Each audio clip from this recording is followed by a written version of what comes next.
Namaskar, my good friend Prime Minister Modi. Congratulations on your 75th birthday. Prime Minister Modi, my good friend Narendra, I want to wish you a happy birthday.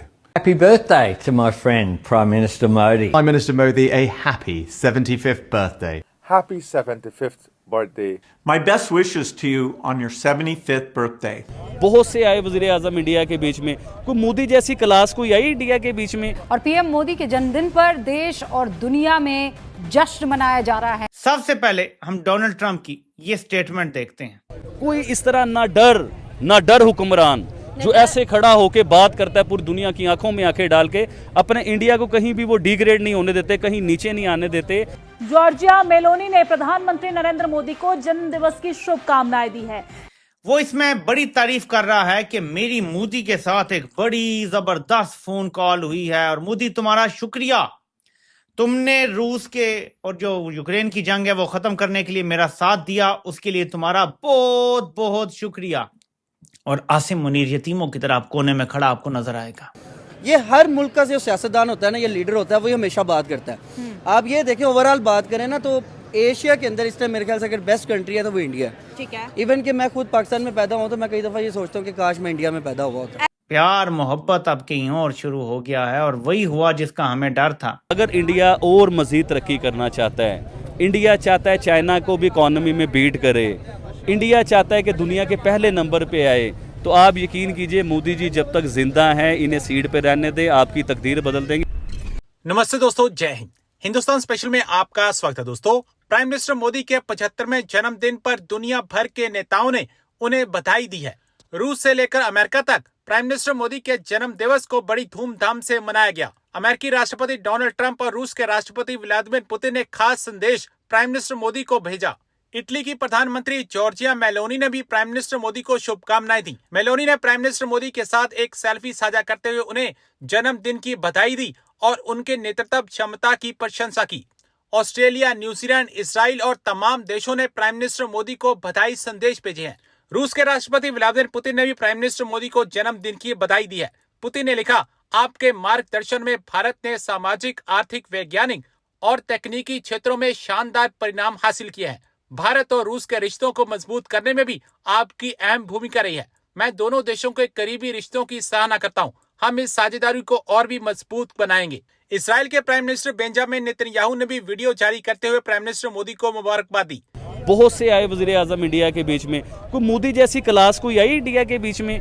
कोई इस तरह ना डर हुक्मरान जो ऐसे खड़ा होके बात करता है पूरी दुनिया की आंखों में आंखें डाल के, अपने इंडिया को कहीं भी वो डिग्रेड नहीं होने देते, कहीं नीचे नहीं आने देते।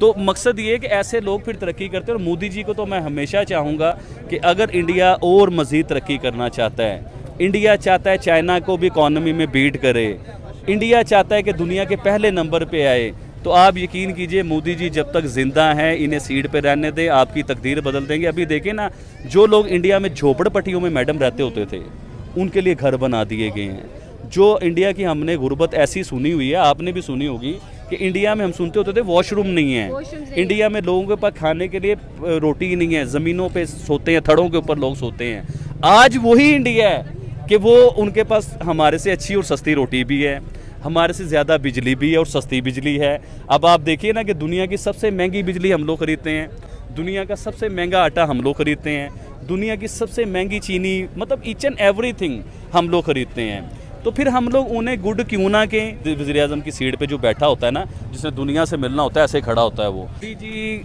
की क्लास और है, वो पूरी दुनिया को लेके चलते हैं। आप समझिए नहीं मेरी बात को।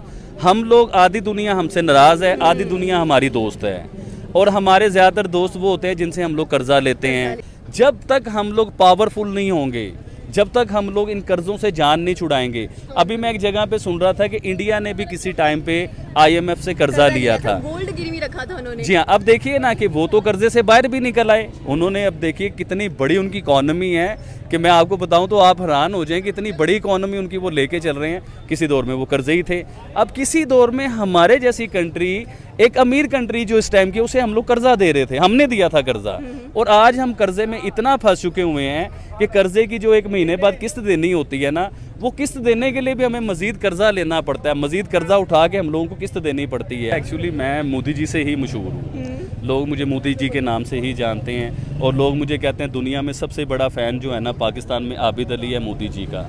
तो ऑब्वियसली मुझे तो मोदी जी हर टाइम नज़र आएंगे वज़ीर-ए-आज़म की सीट के ऊपर, मैं तो हर टाइम चाहूँगा। और मैंने हमेशा ये बात की है, मैं आज आपसे भी करता हूँ, इंडिया वाले यकीन कीजिए बड़े अनलकी होंगे, बड़े बदनसीब होंगे, और यकीन कीजिए कि ऐसे लीडर को अगर इन्होंने मिस कर दिया। और राहुल जी को मैं बुरा नहीं कह रहा हूँ, देखिए उनका भी कोई किरदार है, उनकी फैमिली का किरदार है इंडिया के बीच में, मैं किसी को बुरा नहीं कहना चाह रहा हूँ, लेकिन राहुल गांधी जो है ना, आप यकीन कीजिए इंडिया वालों को मैं ये बात करना चाह रहा हूँ, बिल्कुल नहीं जचते वो वज़ीर-ए-आज़म की सीट के ऊपर।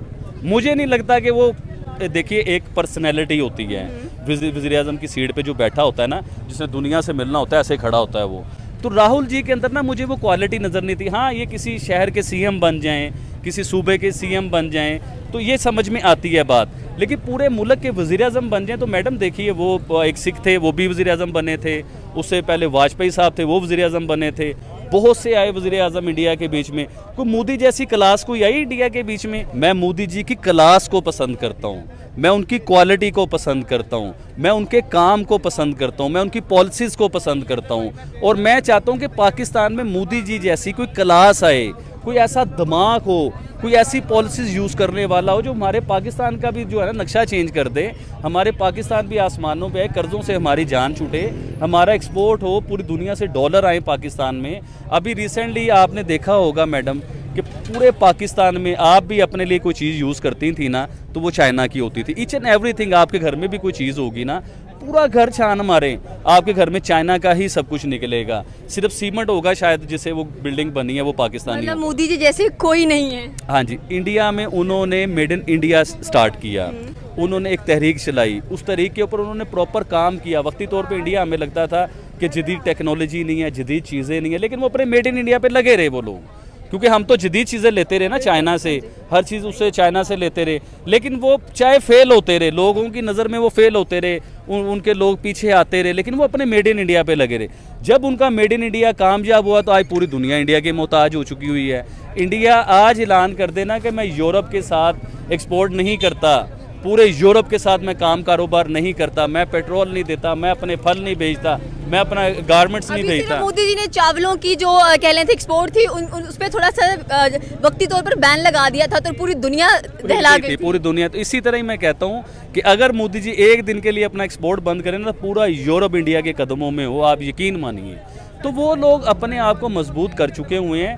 देखिए मैं पाकिस्तानी हूँ, लोग मुझे कहते हैं आप इंडिया की तारीफ़ करते हो। देखिए भाई, मैं इंडिया की तारीफ़ नहीं करता, मैं इस तकलीफ़ में हमेशा बोलता हूँ कि हम लोग पीछे क्यों, हम लोग तो इकट्ठे आज़ाद हुए थे, इंडिया पाकिस्तान तो दोनों इकट्ठे आज़ाद हुए थे, सेम इकॉनमी थी, इवन के पाकिस्तान की इकॉनमी इंडिया से अच्छी हो चुकी हुई थी। हमारे बीच में ऐसे गद्दार कौन थे, ऐसे चोर कौन थे जिनका नाम कोई नहीं लेने वाला आज, जिनके लिए कोई बात करने वाला नहीं, जिनके लिए कोई सवाल उठाने वाला नहीं है।